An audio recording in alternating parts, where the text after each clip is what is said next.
everybody, Edo here, and this is Backyard of Frutabaja. It is live on Kickstarter now, and this is very much a prototype. Box size is going to be different and that kind of things, but this is very much the type of interesting indie game that I get a kick out of.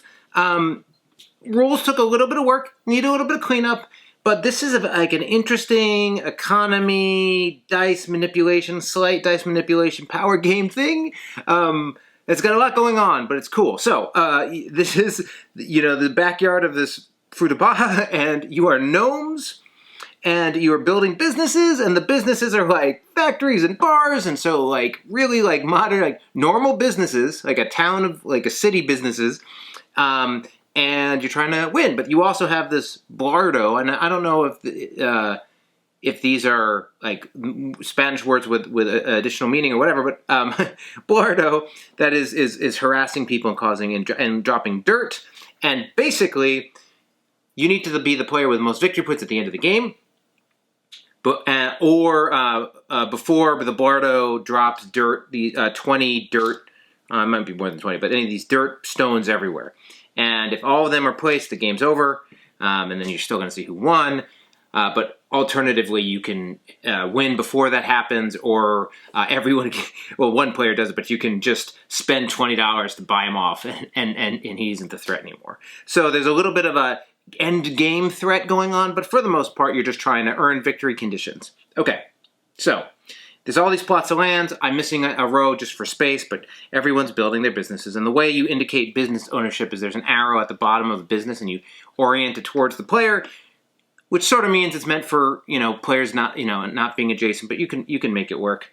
But yeah, so you're going to be putting up businesses on, and essentially you have money. Your businesses are producing money. You're earning money, using it to buy more businesses, and all the businesses have lots of abilities and things that are going on. So as you're adding tiles and businesses to the board, they're affecting adjacent things and giving extra tokens you add to the space. So lots of abilities going on all the time.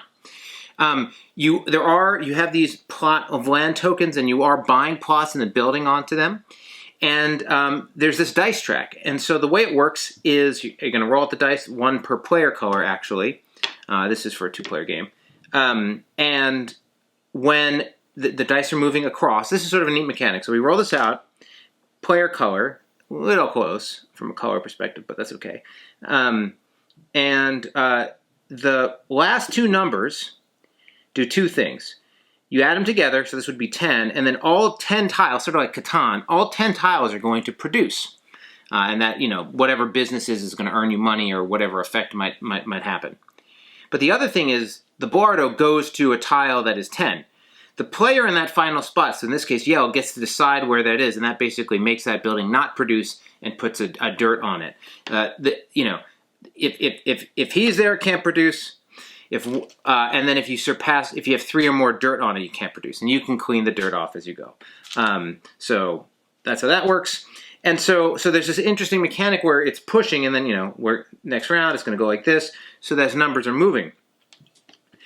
The other thing though is if you are in this spot here, you can push the dice manipulation up or down. So there's a little bit. It's like as if you were going to play Catan, but you could sort of influence what outcomes you were going to get in terms of the buildings that came up or the numbers that came up. So that's interesting. Otherwise, it's just buying buildings, using abilities. There's there's the main money, and then there's the 4-leaf clovers, and those use their currency. And there's the luck cards that also you can spend on and also impact play. But really, as we play this from the market, we're going to be adding more buildings for whichever player buys them. They're going to affect stuff, and you're really just working towards these victory conditions on your turn, and that's what these tiles are for, like whoever gets them.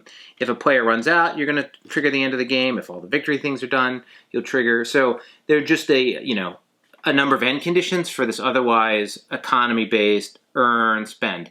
I think what makes the game stand out is that the track is an interesting mechanic combined with just the various abilities that are happening throughout all the different buildings, and there are numerous.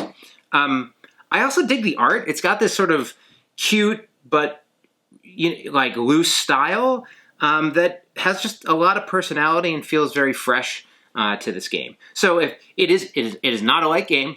There's a bit going on. It does require a lot of reading. Like, this is a midweight game, but it's fun and humorous. So that is Backyard of Frutabaja. Hey everybody, Edo here, and thanks for watching Gaming with Edo. Reviews over here on this playlist, League and Insider videos over here on this one. Subscribe, share, all that good stuff. But most importantly, play some great games. Thanks.